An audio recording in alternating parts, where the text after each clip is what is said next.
Going the distance with local sports. This is the X Sports Network. Arts, crafts, stationery, journals, books, educational toys, wrapping paper, devotionals, greeting cards, and much more can all be found at Paper and Thread in downtown Lawrenceburg. Shop local to find the perfect gift or have a custom gift basket made for just the right occasion. Paper and Thread has a party room now available for birthdays, classes, and so much more. We could go on and on about all the neat things you'll find at Paper and Thread, but you just need to hop in your car and head down there. 106 North Military Avenue in Lawrenceburg is where you'll find them and discover what makes Paper and Thread awesome.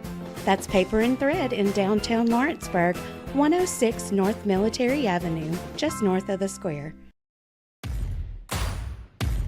The Raptor Series from Hustler Turf.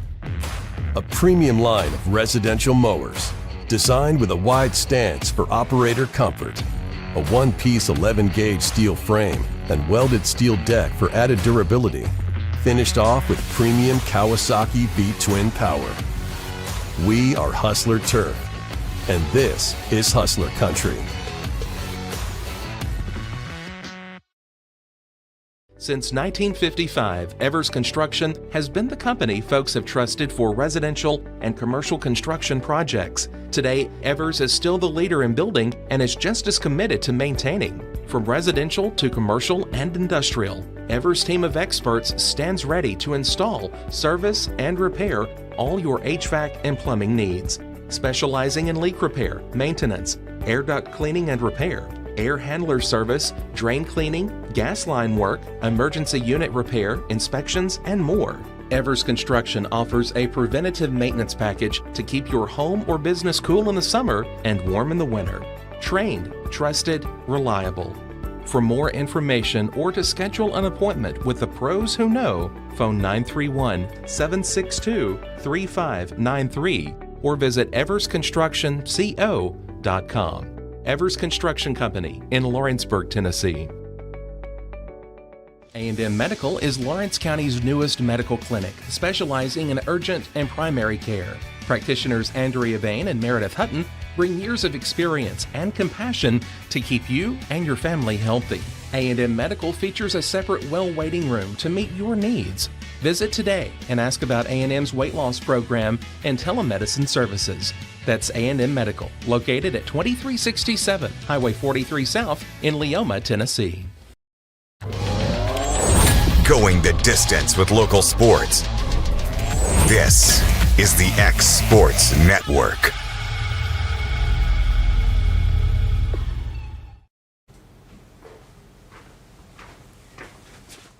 And welcome everybody in here to the X Sports Network, here for the Wednesday edition of the Mark My Words College Sports Show here on the X Sports Network. I'm your host, Michael Markson. Well, folks, we got a lot to get into. I've been sick over the past couple of days, so there wasn't a show Friday. There wasn't able to be a show Monday. But I think I'm back as close to 100% as we're going to get, so we'll break right into it. So we're going to call this a catch-up episode because, well, it's been about a week since we've talked, and there's a lot of stuff that's gone on all over college sports. I mean, we can go, we'll talk about all three sports today. So we'll jump right in with, where do we start with this one? I mean, there's a ton of stuff that we could discuss. I mean, we've had Gus Malzahn retire. We talked about that one, I believe. We've had some decisions on some of the NBA players in college sports, so you know that's a positive. So we'll jump right into it first with obviously the big news just alluded to right there. Former pro Charles Bediako has been denied a preliminary injunction against the NCAA and will no longer be eligible to play for Alabama this season. There's two sides you can look at this. It's a win for college sports, at least from the fans' point of view. I think we're starting to see, though, a transition from the players being the one with all the power, the leverage, the control, to the NCAA trying to take some back. It's been really curious as to what the NCAA is going to do, what Alabama is going to do, what their opponents are going to do, because Bediako played in 5 games. I believe Alabama went 3-2 in those games. So I'll pull up Bediako. So yeah, Alabama went 3-2 in the games he played. They lost to Tennessee, beat Missouri, lost to Florida, beat A&M, beat Auburn. Well, you look at all 5 of those teams: Auburn, A&M, Florida, Missouri, a fringe team, and Tennessee. Those are all teams wanting to go to the tournament. And for teams like Missouri and A&M and Auburn, teams that lost to Alabama in that stretch, well, they just lost to a game to a team where there's a guy playing that's not going to be allowed to play down the line. Bediako scored 5 points in that game against A&M. The Aggies lost by 3. Bucky McMillan has a right to be upset, and he is. You look at that Auburn game. Alabama wins that game by 4. Bediako scored 12 points. That makes a difference in that game. Now, he didn't go drop 30 against Missouri. Missouri was going to lose that game either or. But he had 14 points and 6 rebounds in that game. He made a big impact in these games that they won. The games they lost, he wasn't much of one. It puts a lot of people in a tough spot. I mean, I'm sure everybody's heard Nate Oates already. Alabama's playing Ole Miss tonight, and Cameron Dean for the leading assist guy for Ole Miss is from France and played professionally over there. And we're probably going to see it the rest of the season that Nate Oates is going to call out some sort of professional on every other team because his wasn't allowed to play. The way I looked at it, from the moment that Bediako got this TRO, got all this, the NCAA said he's not eligible. They had been preaching that since day one. He is not going to be eligible. After this TRO, after this injunction, he's not. It's going to have to come down to the judge, but we're not going to allow him to be eligible. So Alabama still, didn't listen to the NCAA, played these games, won and lost some of them, blah, blah, blah. And now they're mad when the NCAA now has the power to say, no, he can't play. So that's like me. It's like watching somebody beat somebody in a video game. We'll say like a fighting game, like Mortal Kombat. I watch my buddy beat somebody up in Mortal Kombat. And I'm like, well, that's not right. But then in real life, I go and beat the crap out of somebody like that and then go, well, I'm not in trouble because he did it and he didn't get in trouble. I mean, we got to use common sense here, guys. It's as simple as that. Alabama, again, coming up. They've still outside the AP Top 25, 16-7 on the year. But they do have I'm not going to say an easy stretch because there's not an easy stretch in the SEC, but their 2 games this week are at Ole Miss and at home against South Carolina, so two easier games, but it does not get any easier for Alabama. They got Arkansas, they've got road games in Knoxville and Georgia, they've got Auburn again. It's going to be interesting looking at that one. Some kind of it's not a sport I have talked about much on this, but some college golf news as Charlie Woods, son of Tiger Woods, has committed to play at Florida State. Again, I don't know how much knowledge is out there on college golf, but it's a good pickup for Florida State. I mean, getting a guy of his notoriety, it doesn't matter how good Charlie ends up being compared to his dad, because Tiger Woods is the greatest golfer, at least of the last 30 years, maybe 40 years. Now, obviously, Scotty Scheffler, some guys like that are definitely going to make a run at it. But, Tiger went to Stanford, so this isn't a legacy pool. I think it's just a great move for Florida State to pick up a guy with this kind of notoriety. That's going to bring a lot of sponsorships, a lot of positive momentum.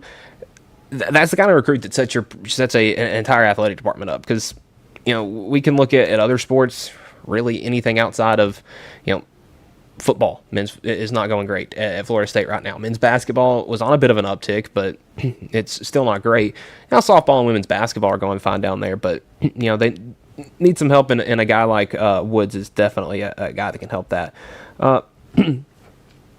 So from Crane and Cone show from On3, they rated their top 10 hardest college football schedules of this upcoming year. So we'll take a look at the schedules individually and really see, I guess, what all the hoopla is about. So first one up there is the Kentucky Wildcats at number 10.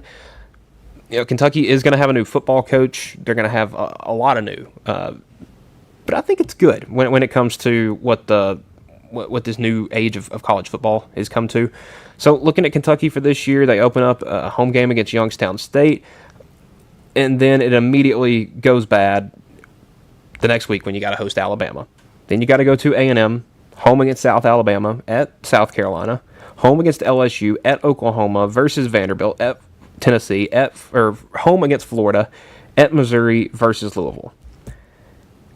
Ugh, that's a tough one, because you're gonna beat Youngstown State. That's your FCS game. You're gonna beat South Alabama. That's where I cut off the easy wins. You got 2. Alabama, I mean, they're down, but that's not going to be an easy one at all. A&M's still going to be good. South Carolina, they're going to be better. I mean, because they're one of those teams that's every other year. Once if you expect them to be good, they're not going to be good. If you don't expect anything, they'll have a decent year. LSU going to have a lot of momentum. Oklahoma, I mean, they're coming off a playoff bid. That defense is still going to be really good. Vanderbilt, I mean, I think they're going to take a step back, but how big, really? And then first weekend in November, you got Tennessee, you got Florida. Florida's got a lot of new that could be exciting. Missouri on the road, and then Louisville. I mean, I don't know how you can't. I don't see how that isn't much higher. Kentucky, they got a brutal one coming into 2026, and again, the SEC adding an extra conference game is going to make a lot of these look a little bit more one-sided. So now a team with a lot of new as well, Clemson. You go in, you bring in Lane Kiffin, you bring in one of the best transfer portal classes, you bring in like everybody's quarterback. So you got home games against Clemson, against Louisiana Tech, and then at Ole Miss. That's a team that finished in the semifinals, lost a lot, but I think they're still going to be a good fighting team. Then you got LSU, or you got Texas A&M, a team you're looking at revenge for this year. McNeese at Kentucky. Mississippi State at Auburn, versus Alabama, versus Texas, at Tennessee, at Arkansas. Again, looking at easy games here, Louisiana Tech, McNeese. You can maybe throw that little stretch there in October where you go at Kentucky, Mississippi State, and Auburn, but I think all of these teams it's tough. I think this one's, I would say, much easier. Just looking at the caliber of team, I think Kentucky's schedule is much harder than LSU's, just for the singular fact that I think LSU's a little bit more built to handle that. So we got Florida, Ole Miss, Michigan at number 6, Auburn at 5, Oklahoma at 4. Oklahoma's was brutal this year. I kind of want to take a look and see what the Sooners are looking at for next year, because I think their schedule at the beginning of the year, you thought it put them in a tough spot, but it didn't end up hurting them much at all. So let's look at this Oklahoma schedule. So UTEP at Michigan, that's tough. New Mexico at Georgia, open date. Texas, Kentucky at Mississippi State, South Carolina at Florida, Ole Miss, Texas A&M, and Missouri. I mean, there's definitely a couple easy wins in there, but I think Oklahoma was a little senior laden last year. It has Ohio State at number 1, and I don't think it's very fair to put a team that's going to be top 5 in the country as having the toughest schedule. But we'll look at 2026 for the Buckeyes. They go Ball State at Texas, Kent State, Illinois at Iowa, Maryland at Indiana, at USC, versus Oregon, versus Northwestern, at Nebraska, versus Michigan. Wow, the Big Ten finally made Ohio State play somebody. They're not playing, Ohio Tech in week 8, because there's, I mean, look, out of the Big Ten teams they got, Illinois, I think they're going to be pretty good. Iowa should be good. Maryland, they're not going to be great, but Indiana's going to be pretty good. USC's going to be pretty good. Oregon, they're going to be all right. Northwestern will probably struggle. Nebraska teetering that line. In Michigan. So out of your 9 conference games, 6 of them are actually pretty difficult? Hey, I think Ohio State might actually earn some respect this upcoming year. and they got their quarterback coming back. They got an NFL level offensive coordinator. I think they'll be fine. So let's talk a little bit more about some college basketball. And we'll talk about Darren Peterson, the star guard at Kansas. I mean, you watch him play, is one of the best players in the country. And this year, that's a tough thing to say because there's a lot of really, really good players across the country. But here's the thing with Peterson. Did not play against Arizona on Monday. And that didn't come out until, 10 minutes before the game? So Peterson's coming off, really the last time I got to talk about him in front of everybody was coming off that week where they went Saturday and beat BYU and a Monday and went on the road and beat Texas Tech. That BYU game, he only played 20 minutes, did not play hardly any in the second half. He got a lot of scrutiny for that. And I was one of the people saying, how is this guy supposed to be your number one pick when he can't get on the court? So, doesn't play Monday. That gets a lot of scrutiny. And now you have some guys speaking out. An unlisted GM says is one $3 million freshman worth more than three $1 million players who are fully bought in for a full season. This is talking about the fact that Peterson has only played in about half of Kansas's games this year. And you look there, 3 losses without him. You look at Kansas as a whole, they're a better team with him on the floor. Now, they did just beat the number one team in the country on Monday without him. A lot of Kansas people or a lot of Arizona people were upset in the fact that he didn't announce he was sick or out until 10 minutes before tip-off. For a guy that doesn't average playing more than 25 minutes a game, I don't know why you're wasting a lot of energy on that being your argument. I don't think he should have been necessarily the guy at the top of your scouting report. I think a guy like Melvin Council, a guy that took 25 shots in this game, should have been up there. He had 23 points. You let Flory Badunga go for 23 and 10. That was one of his best games of the year. Just not a great defensive game. Arizona had a good lead in the first half, and just the defense kind of fell apart in the second half. and Koa Pete, 2 of 11. You're going to want more. If Pete and Bradley are only going to combine for 12 points, it's going to be tough because Krivas, Burries, Krachenkov, they're good, but they're not good enough to do it on their own. I talked about it. Krachenkov's a freshman, Burries a freshman, Krivas a junior, but Pete's a freshman, Bradley's a senior, but it's a young lineup that I think the sky's the limit. Because Arizona lost this. They're 23-1. They're probably going to drop from being number one. I think that a number they've had by their name since the 8th of December. But they got Texas Tech coming to town on Saturday, so that will be a pretty good one to look at. So let's talk about some of these games that have happened the past couple of days, because I feel like, we haven't been able to yet. So we'll go all the way back to Saturday. And we had a ton of good matchups. We had Duke Carolina. We had, the last 3 games of the night on ESPN on Saturday were outstanding. So we'll jump right into Saturday. We have Carolina over Duke, 71-68. The buzzer beater 3 from Seth Trimble puts the Tar Heels on top, giving Duke their first ACC loss of the year, their first loss since, it was probably around the same time that. December 20th, when they lost by 1 to Texas Tech.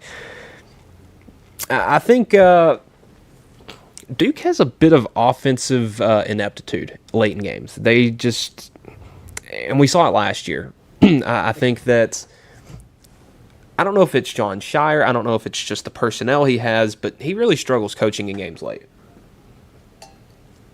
And I don't know if it's just the fact that he doesn't think a set is something that's going to work, but you get into 2 minutes left in a close game, he is isolating with whoever his best player is. And, this year it's Cam Boozer. Last year it was Cooper Flagg. Before that, it was, guys like Banchero.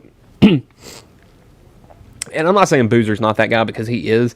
But when everybody in the gym knows that he's going to get the ball, and you got guys like Henry Vessar that have and Caleb Wilson that have been guarding him great all game, that's going to happen. And listen, Trimble got a good look, an open look. And that was the only 3 he took in that game. He did his job, and wow, what a win for North Carolina. And for a while, it seems like this, and it's been the past couple of years in the ACC since it's been so weak, that if North Carolina doesn't beat Duke, nobody's going to. So in terms of everybody outside of Duke in the ACC, a big win for college basketball.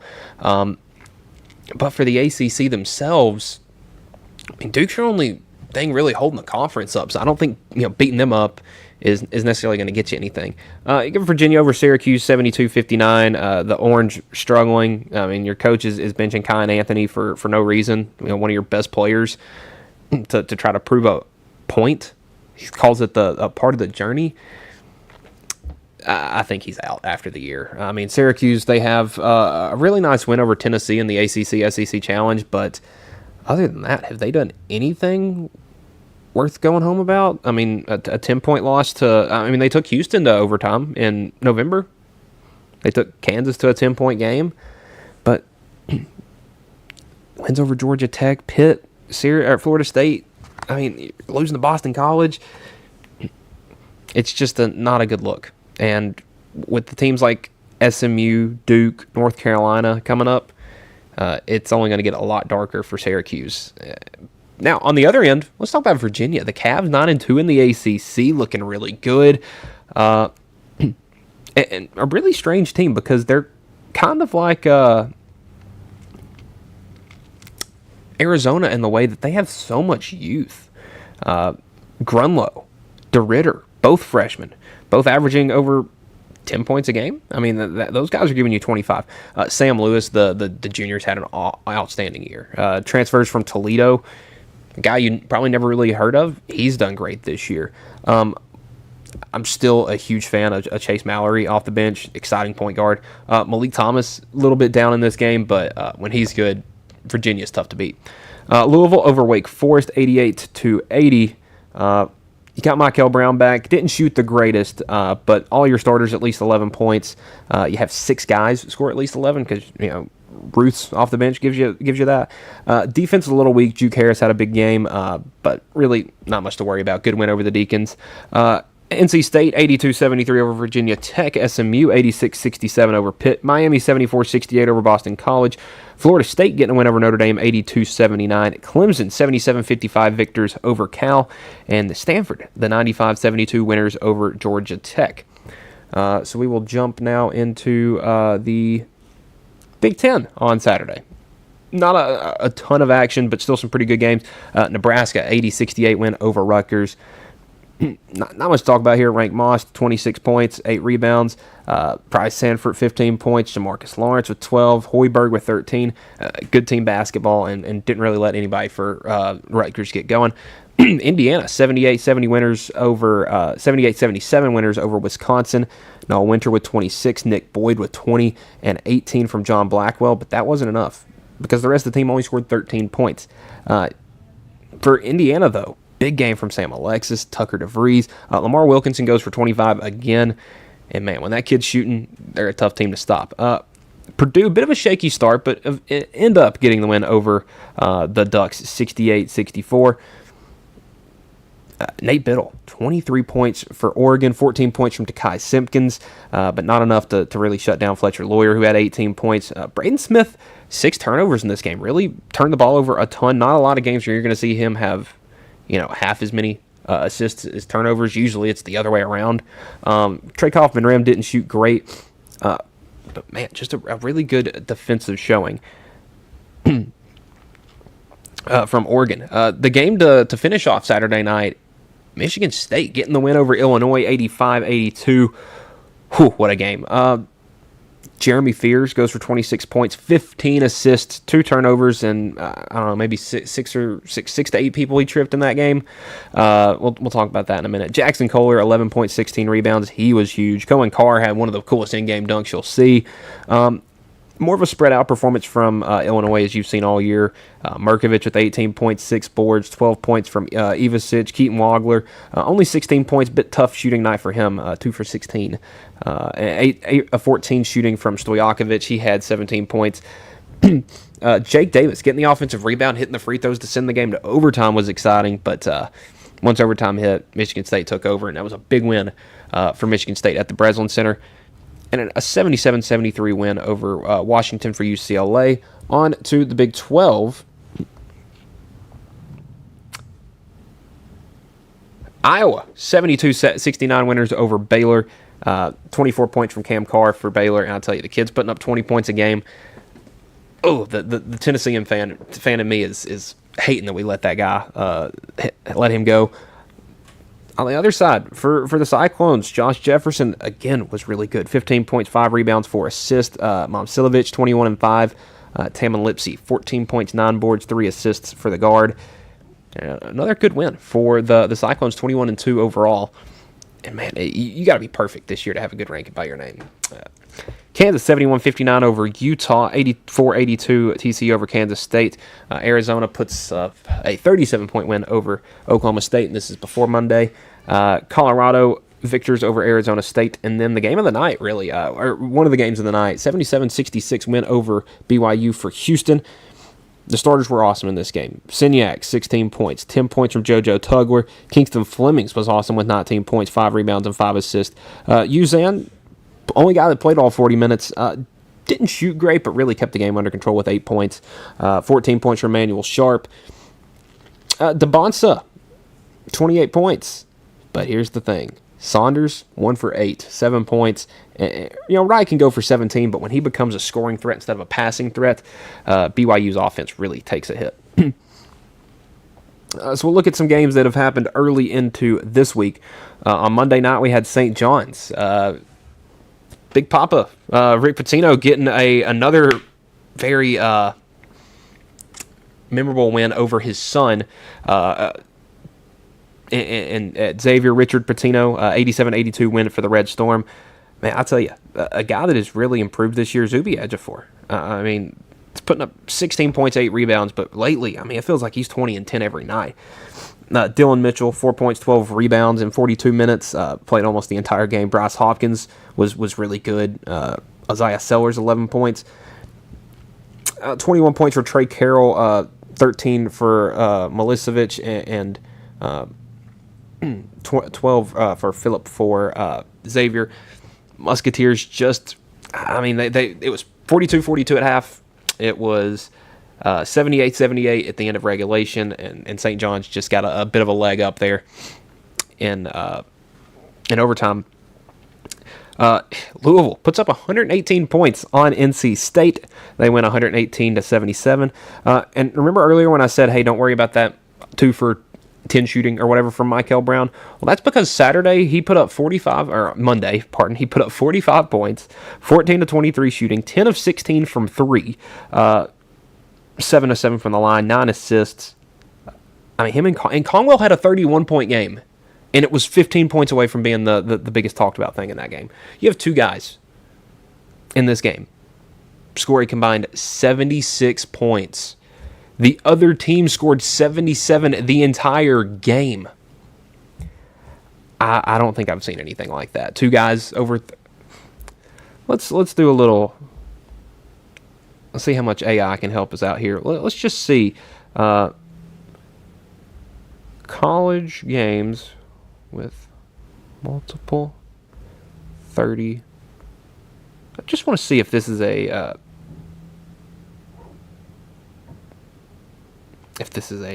common occurrence. I've never seen this.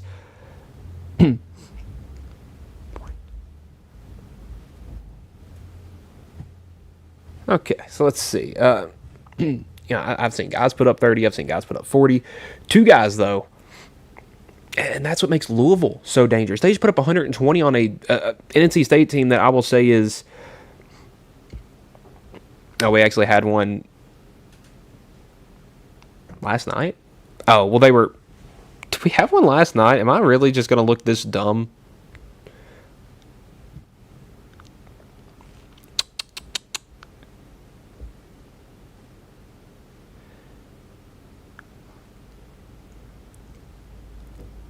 All right, so I am just going to look that dumb. We had one last night.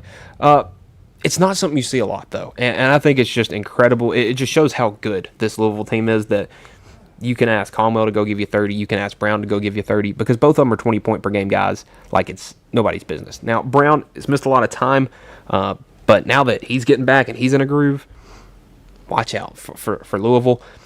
Again, we've already kind of talked about this one. Kansas getting a win over Arizona 82-78. Everybody kind of seemed out of whack. Even, Toby Awaka, I like bringing up his stats every game because he'll go and seems he'll do, 5 points and 11 rebounds every game. Well, he only had 3 in this one. Now, Arizona didn't out-rebound Kansas anything drastic. It was by 4, but didn't have a lot more turnovers. It was a very even game, and Kansas just made more shots down the stretch. So now we'll go into last night, the night that makes me look like an idiot, and we'll just go ahead and get that one out of the way. BYU 99, Baylor 94. I actually watched this game, so I should know. What we almost had 2 30-point performers on each team in this one. No defense. A.J. DeBonsa, 36 points, 5 rebounds, 7 assists for the talented freshman. Richie Saunders, a little slow again, only 15 points, but Rob Wright fills in for him just nicely enough. 30 points for him. 4 points off the bench for BYU in this game. Tunde Yasunfu, 37 points for Baylor. And Cam Carr with 24. He only played 35 minutes. If he plays all 40, there's no telling how many he could have scored. Not a lot of defense being played in this one. It was actually a really fun game to watch, though. I will say that. Purdue forces Nebraska to drop another one. And, folks, before you know it, Nebraska's gone on a bit of a skid. They lose to Illinois, they lose to Michigan State, they lose to Michigan, they lose to Illinois, and they lose to Purdue in 3 of 4 games. They're gonna take a bit of a fall in the polls. Not much of a reason though. This is a very good Purdue team that just kind of took over there in overtime.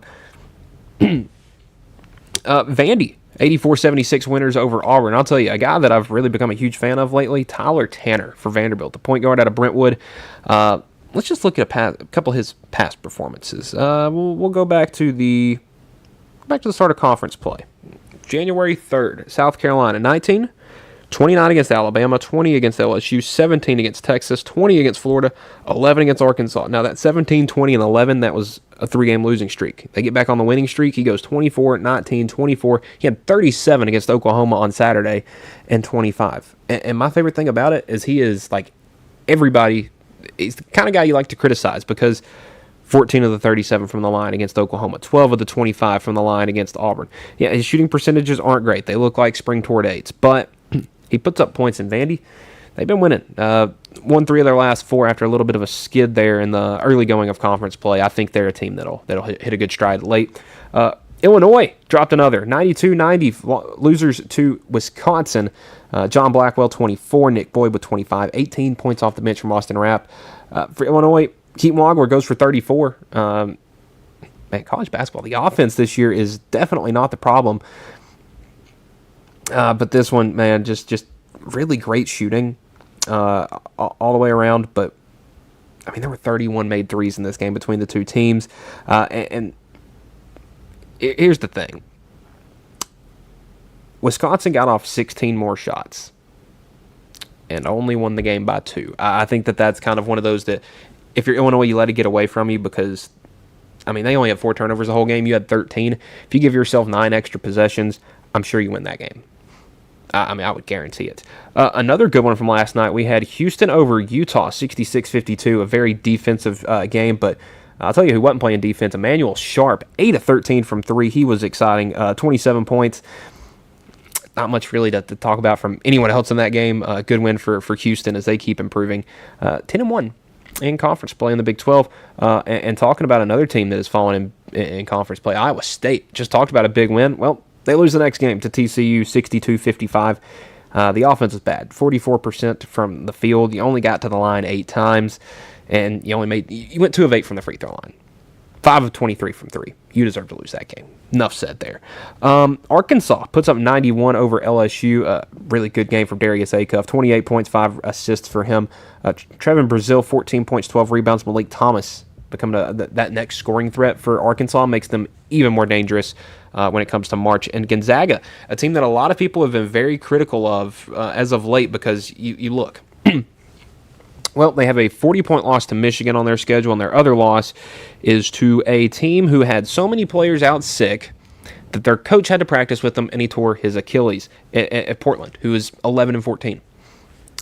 Well, they get two very good wins, a 20-point win over Oregon State on Saturday, and then a 30-point win over Washington State on Tuesday.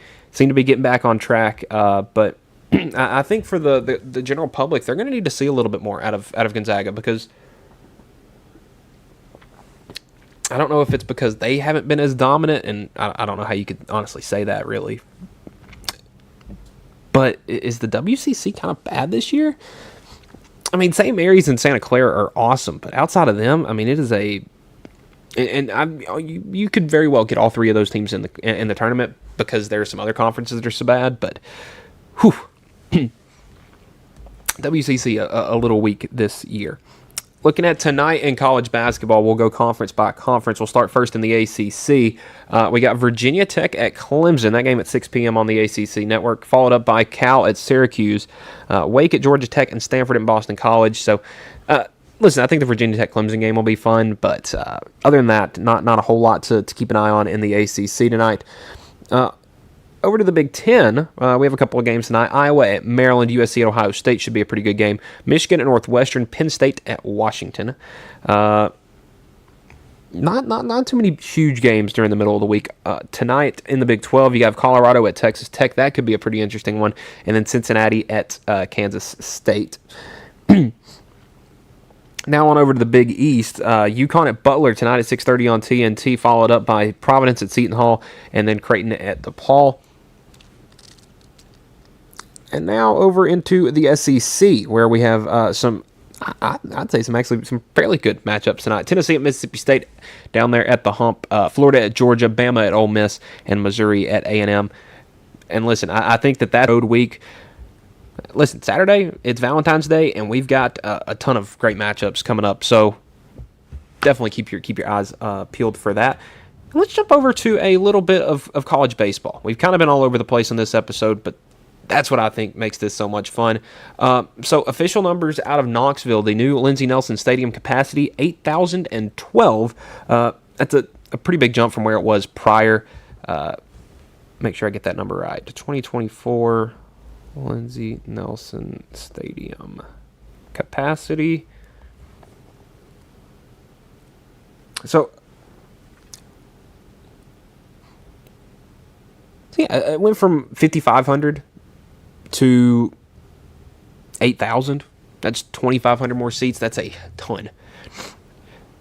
I think it's great. Obviously, my thoughts on it, I was like, why are we building a new stadium? And then your coach leaves because he was the reason it was filling up. But listen, as long as the ball's flying over the wall, there's going to be 8,012 people in those seats every Friday through Sunday, every Thursday through Saturday. It doesn't matter what the days are. You'll probably still have 5 to 6, maybe 8,000. I mean, you might sell out that first game. I mean, those midweek games, is as long as Tennessee's got a low number by their name and they're scoring a bunch of runs and not giving up a bunch, those seats will fill up. So that's an interesting stat.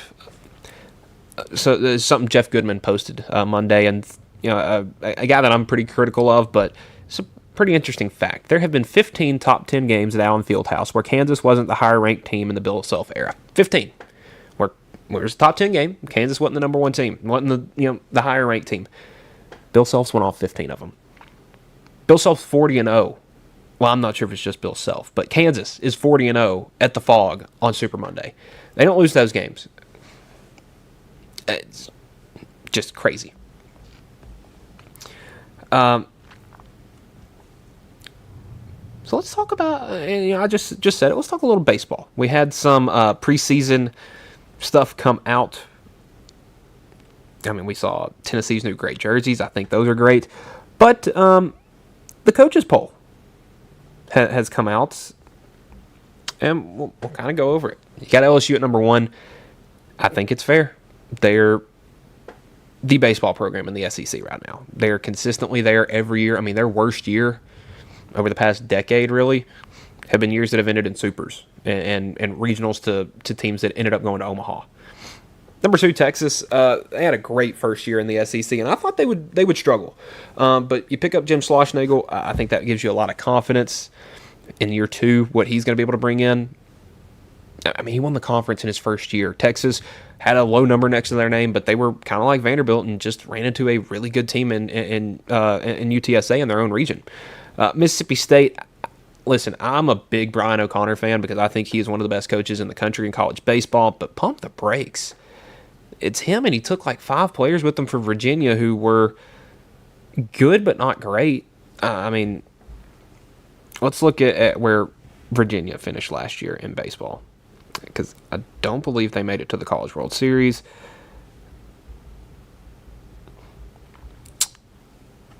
They went 32-18. I mean, they were very middle of the road.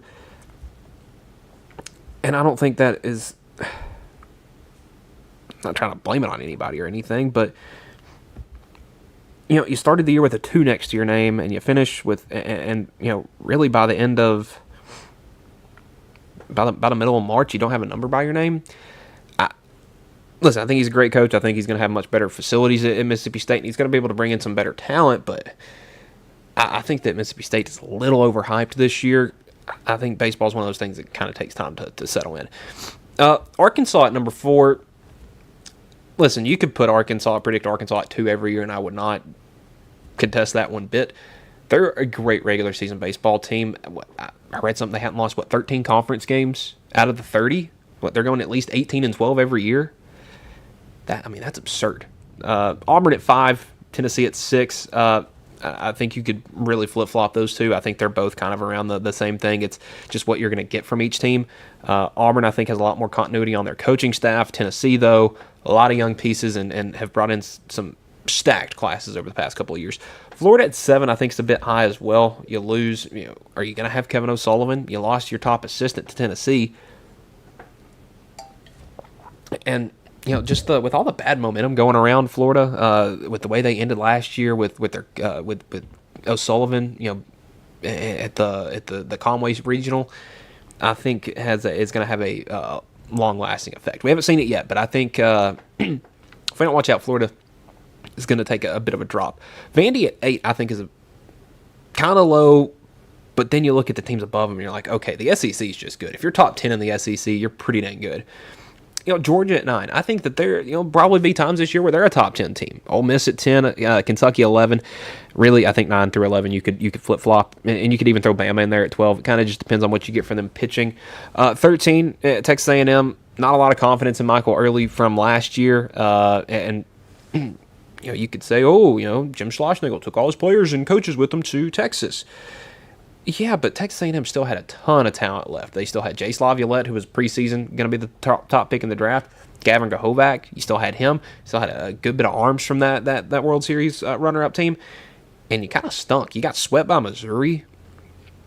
Not good. Oklahoma, they were a team where, your last name being Witherspoon really helped last year.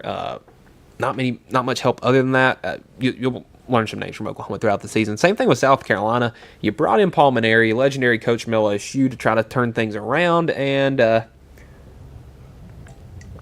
probably shouldn't have gotten rid of the guy you had before him. I think he was a great head coach. I think Mainieri's a little bit past his time because Mainieri retired in 2021.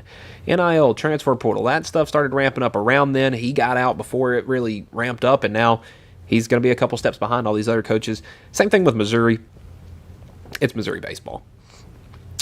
It's pretty much just is what it is. We'll talk about SEC coaches' preseason team. On the catcher position, Ryder Helfrich from Arkansas. Yeah, I don't think you have much competition there, really. Some names to keep an eye on. Henry Ford, an outfielder from Tennessee. I think he's probably going to play infield. Justin LeBron, shortstop from Alabama, is going to be awesome. Cam Koziel from Auburn, or from Arkansas. Chris Rembert from Auburn. Grahovac at A&M, I think he's going to have a big year at first base. I would say if I have to pick a field player that's going to win, be the best player in the SEC, look at Derek Curiel from LSU.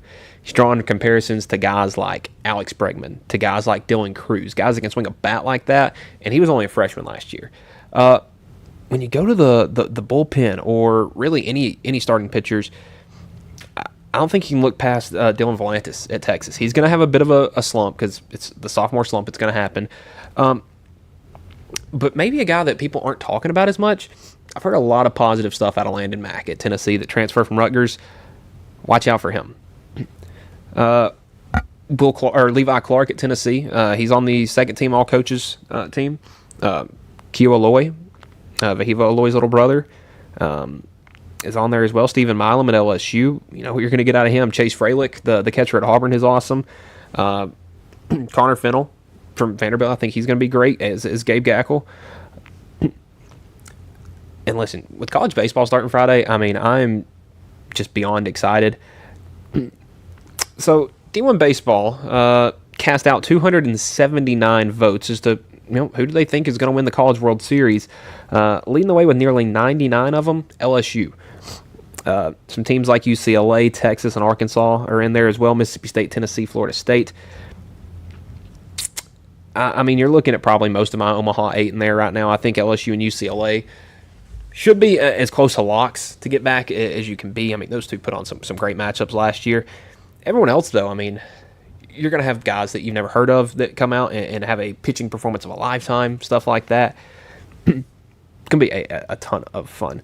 We'll see if there's anything else big going on in college sports. Doesn't really seem like it. I mean, we have a top 10 college football quarterback list already going into next year, because why not? We've got guys like Arch Manning at 1, Dante Moore at 2, Sam Levitt at 3, Julian Sand at 4, and Josh Hoover at 5. Can we stop putting Arch at the top of these lists when he hasn't done anything to warrant that? I think out of this list, you probably go Moore 1, Sand 2. What do you put? Hoover at 3? Mayava at 3? I mean, a lot of guys you haven't seen a whole lot from. I think you could even put CJ Carr a lot higher than 7. But I think it's much too early to be looking at a quarterback list for next year when we still have teams. I mean, here's just a couple of teams that are going to have quarterback battles. Alabama. No more Ty Simpson. Is it Austin Mack? Is it Keelan Russell for Clemson? Is it Zena? Is it Denson? Is it Tate Reynolds at Florida? Philo? Is it going to be Trammell Jones? Tennessee, George McIntyre, Faison Brandon. Is Ryan Staub going to win it? Is Joey going to get his waiver accepted? You just never know. You really can never tell. And another thing, so I kind of talked about the Amari Bailey thing a little bit early last week. The Bediako thing, Bailey has no chance of playing in college basketball anymore. But this won't affect Nanji at Baylor because he was already cleared by the NCAA. And listen, it boils down to one thing when it comes to this. Nanji never played college basketball before this season, so it wasn't like he started his eligibility or anything. And he never signed an NBA contract. He never broke any of the rules, and most of the foreign guys that come play college basketball don't break these rules, and they play. I think it was a good win for the NCAA though. That was big because, I mean, we were about to see some really sketchy stuff going on in college sports. You're going to have kids coming from all over the world to play games. I mean, it's going to be fun. It was going to be good, bad, whichever way you want to take it. I'm just glad that hopefully we can get all this figured out before college baseball, because I know that that's a sport that things potentially could get messy in.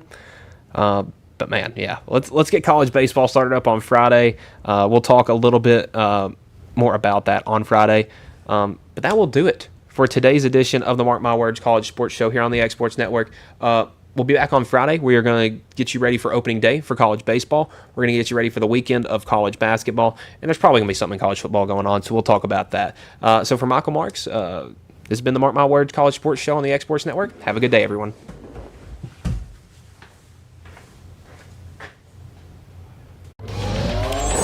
Going the distance with local sports. This is the X Sports Network.